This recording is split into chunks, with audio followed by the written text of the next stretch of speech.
You're watching TVC Breakfast. Now, Chairman of the Nigeria Governors Forum and Governor of Ekiti State, Kayode Fayemi, says the federal government cannot commence its plans to make deductions from the Federation account for payments of consultants for the Paris Club Refund. Governor Fayemi stated this while fielding questions from journalists on the sidelines of the 27th Nigerian Economic Summit in Abuja. The federal government plans to begin deduction from the Federation account for payment of $418 million private consultants who took part in the Paris Club Refund. Joining me now to talk about this is lawyer and social development advocate Jide Ologun. Jide, good morning. Good to see you. Good morning, Mike. Great. Now, we've seen the back and forth between the state governors and the federal government on the deduction of about $418 million as monies for consultants, those who were involved in the Paris Club Refund, the negotiation up and down. But as much as Nigerians may not know all the details of it, for some of the contracts that were signed before now and so on, why is it generating controversies at this time when it is supposed to be clear to all the parties involved?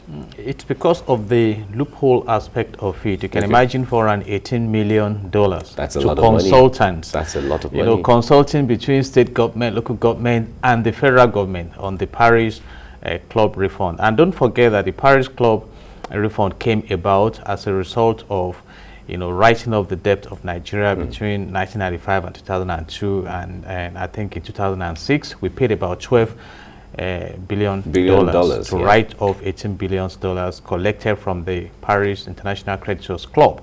And it was a great time for us then, and some states that contributed to the Federation account from where the money was drawn, because we overpaid really, started asking for the refund, and 2 tranches have been released to them, and we have tags attached to this that 50% of it should be used for salaries and pensions, and you and I know that many pensioners are still weeping now. Exactly. And here we have the sad, $418 million, and the president, I give kudos to him for stopping it.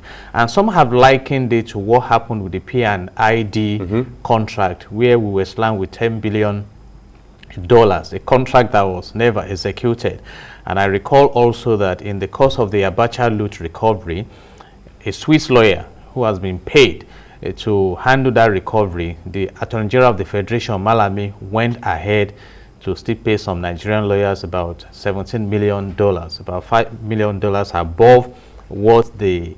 And again, here he is involved trying to get the president to approve the $418 million, but that is being put on hold now. And if you look at the poverty in the country now and the fact that state revenues are dwindling, you must query this, just like many Nigerians are concerned why we are making a demand for $200 million for mosquito nets.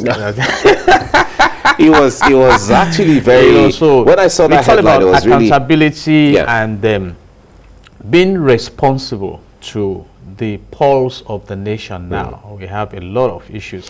But you did let me ask. The point there is, when it comes to contracts and agreements where papers are signed, from the perspective of the law that you are, if that's what is signed and agreed, why would it be controversial at this time to pay the money? It's just like asking that when the court comes to a conclusion in a judgment that the police, for example, should pay damages to a citizen and they refuse to pay.